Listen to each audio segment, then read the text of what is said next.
Good afternoon. For the life of me, I always wanted to know why my mother liked me the least or didn't like me at all.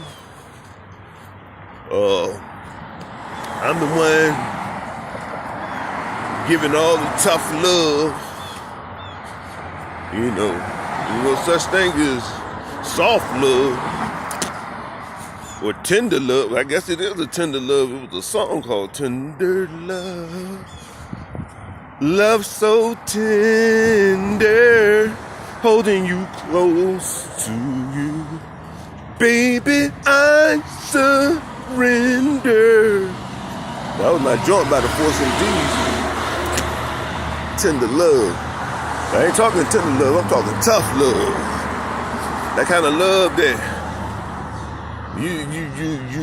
you can't even distinguish it from hate. You know what I'm saying? That type of tough love is shit. My mother always told me when I was younger,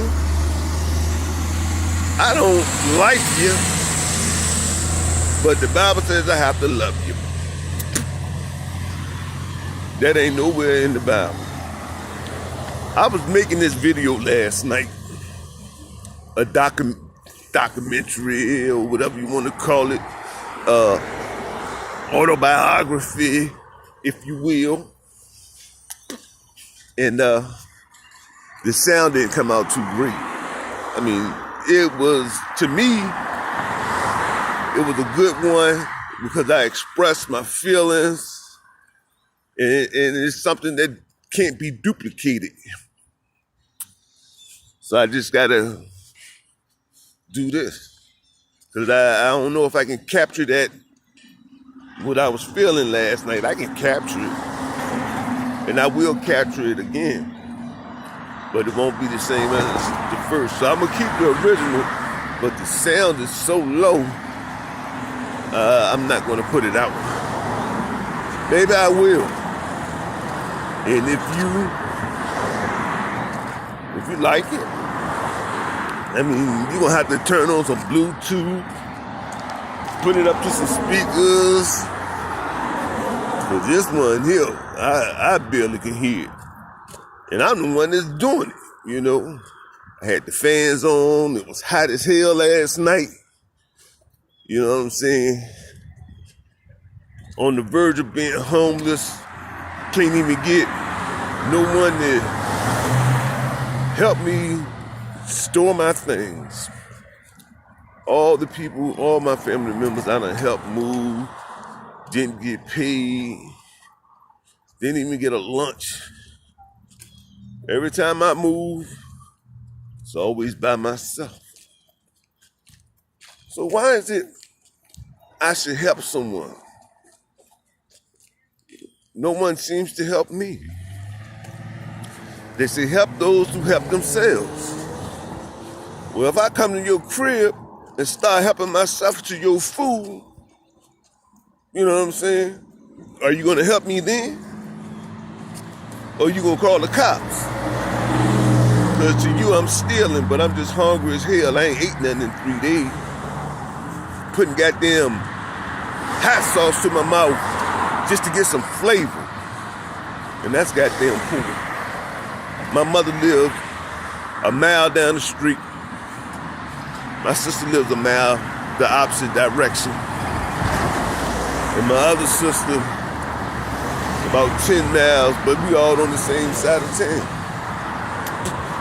My cousin Donald told me, Todd, don't go back to Richmond.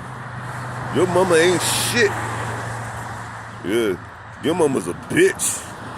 Now, don't take that I'm calling her just a bitch to every man. Every woman is a bitch to a man, to some man. And I get that concept. And I understand it. But I know my mama's a bitch. And I know she ain't shit.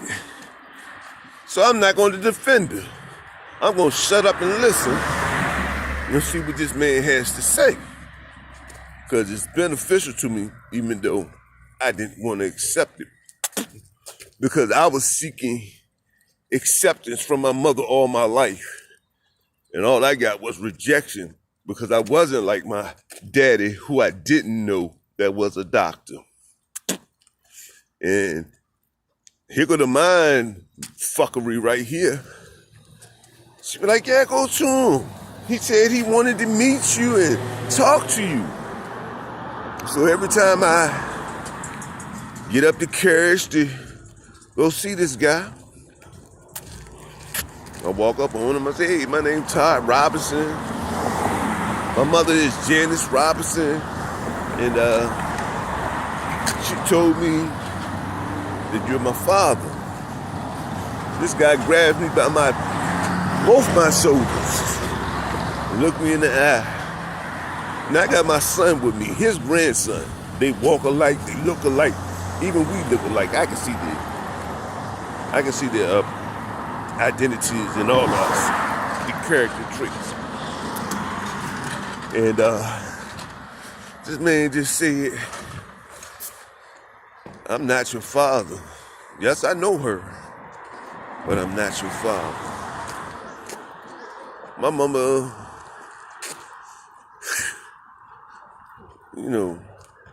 she always did the least for me. My brother Mike got all the train tracks, all the racing car tracks, all the Hot Wheels. What I get? A fucking chemistry set, a microscope, some slides with no directions on how to work it. I just know what I seen on TV because she wanted me to be a doctor so bad. She sat me in front of the television to watch Trapper John MD, Quincy, ER, all those type of shows, so it can influence me to become a doctor. All that shit did was deter me. I want to be nothing like them because none of them were with their kids at all. It was always the hospital. My mother stayed making up excuses. Oh, he has to work. He couldn't come because he had to work. I'm like, what the fuck? How much work does he do? It's been 13 years. Oh, he'll come. He said he'll come, So I always had a forgiveness in my heart for my father.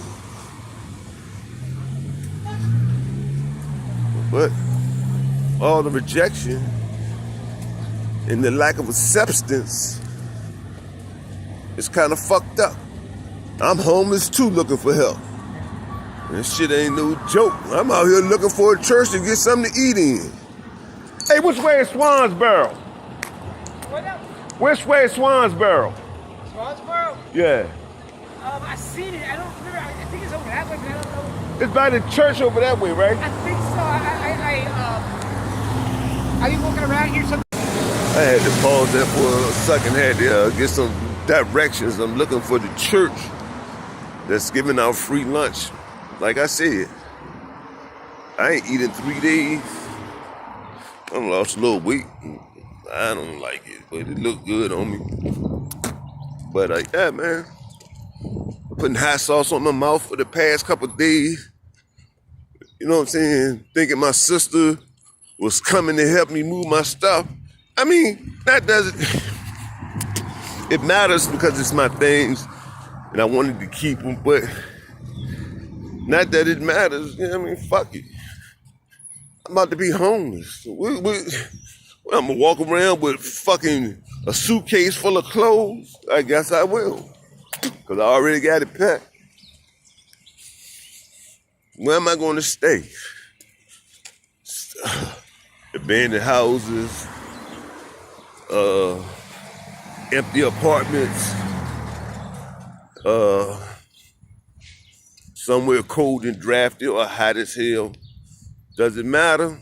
Not at this point. Not at this point. My mother always talking about she loved me from a distance. That's what she failed to say. Because the most time I ever talk to my mother is when I'm out of Virginia.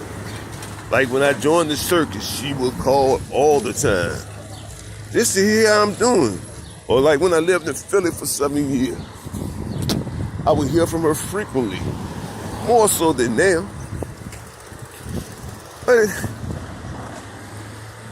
it was more of a pest situation than of a healthy. You know, it's always, how you doing on your job? There's always some vibe of bad luck there. Oh, I hope you lose your job. She ain't say that necessarily, but the feeling, because every time she asks me about my job, I notice I lose a job soon thereafter. You know what I'm saying? So I said, look, it seems like every time you ask me about my job, I get in trouble, or I end up losing my job. So from this point, don't ask me about my jobs no more. And you know, she still asks me about them. Shit. I remember my brother got shot, and everybody was crying.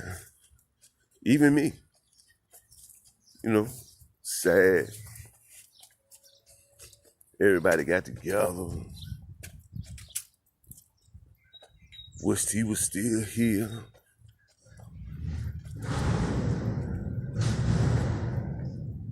When I got shot,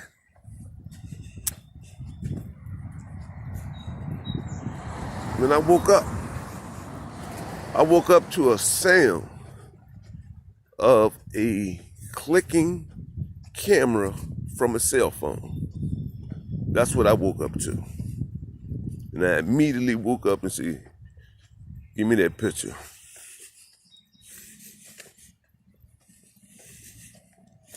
My mother took, I guess, what she thought would be my supposed death picture, or the last picture ever taken. Wrong. Fucking wrong. Look, I'm disturbed right now, so I'm gonna end this. You know, I'm gonna really end this. All right, peace.